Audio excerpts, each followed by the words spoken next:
গৰৈমাৰী স্বাস্থ্য কেন্দ্ৰত জিএনএমৰ বিৰুদ্ধে গুৰুতৰ অভিযোগ মুখ্যমন্ত্ৰীৰ কাৰ্যালয়ত অভিযোগ দাখিল একাংশৰ দক্ষিণ কামৰূপৰ গৰৈমাৰীৰ সামূহিক স্বাস্থ্য কেন্দ্ৰত জিএনএম হুঞ্জনি কলিতাৰ বিৰুদ্ধে ৰাইজৰ বিস্ফোৰক অভিযোগ একাংশ ৰোগীৰ পৰা ধন সংগ্ৰহ কৰাৰ লগতে দুৰ্ব্যৱহাৰ কৰাৰো অভিযোগ কৰিছে ৰাইজে মুখ্যমন্ত্ৰীৰ কাৰ্যালয়ত ৰাজহুৱাভাৱে অভিযোগ দাখিল কৰিছে স্বয়ং স্বাস্থ্য কেন্দ্ৰৰ চিকিৎসক ডক্টৰ অসীম কাকতিয়ে জিএনএম হুঞ্জনি কলিতা আৰু তেওঁৰ স্বামী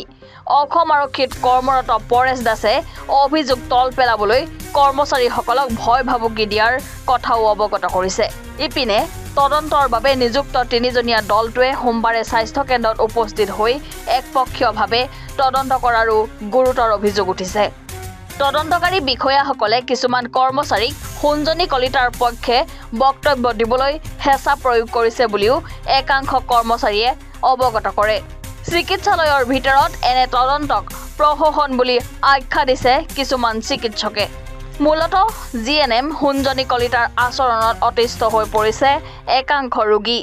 স্বাস্থ্য কেন্দ্ৰৰ চিকিৎসক স্বাস্থ্য বিষয়া সাফাই কৰ্মচাৰী আৰু ৰাইজো অতিষ্ঠ হৈ পৰিছে বা আমাৰ জিলা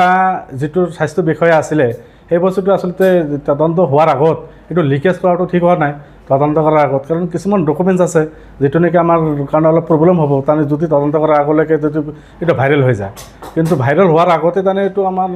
পাব্লিকৰ মোবাইলে সোমাইছে গতিকে এইটোৰ ক্ষেত্ৰত আমাৰ অলপ ইনচিকিউৰিটি ফিল হৈ আছে গতিকে এনেকুৱা তদন্তবিলাক হোৱাৰ আগতে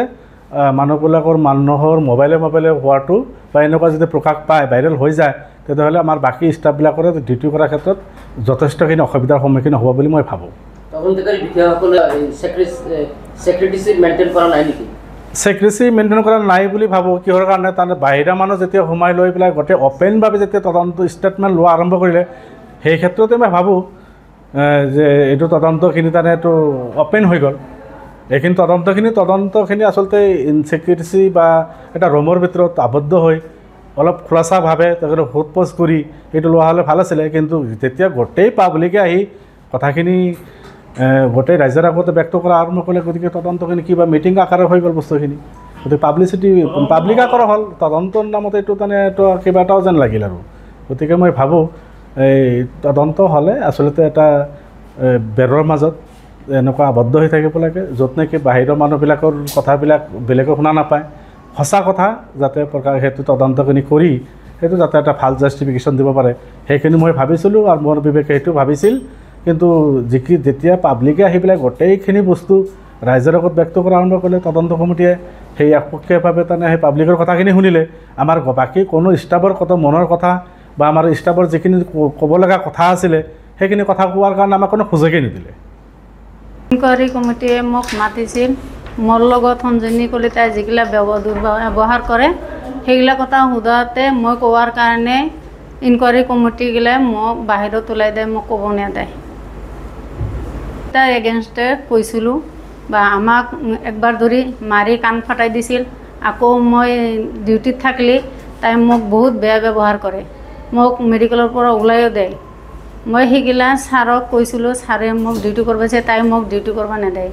আৰু আজি সেই ইনকুৱাৰী মানুহগিলাৰ ওচৰত ক'ব যাওঁতে হুঞ্জনিৰ এগেইনষ্টে কৈছোঁ কাৰণে মোক মানে সিহঁতে ওলাই দিয়ে বাহিৰৰ মানুহ হুঞ্জনি কলিতাই বাহিৰৰ মানুহ লৈ আহে সিহঁতৰ ভিতৰত সোমাই সিহঁতৰ মানে ইগিলা লৈ আছিল সম্পূৰ্ণভাৱে সহযোগ কৰিছে আমাৰ ক্লিনাৰ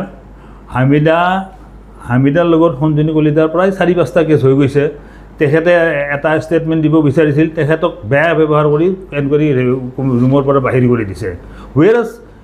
ইমানবিলাক বাহিৰা মানুহ তেওঁলোকে ভিতৰত সোমাই লৈ এটা চিক্ৰেট আমাৰ ডক্টৰ ডিউটি ৰুম এটাত সোমাই লৈ পেলাই তেওঁলোকক মানে কলাত বহুৱাই সিহঁতৰ পৰা ষ্টেটমেণ্ট লৈছে কৈছে কাৰণ কিবা কাৰণ আছে আৰু ইয়াতে একপক্ষে এটা এনকুৱাৰী ল'ব আহিছিল তেওঁলোকে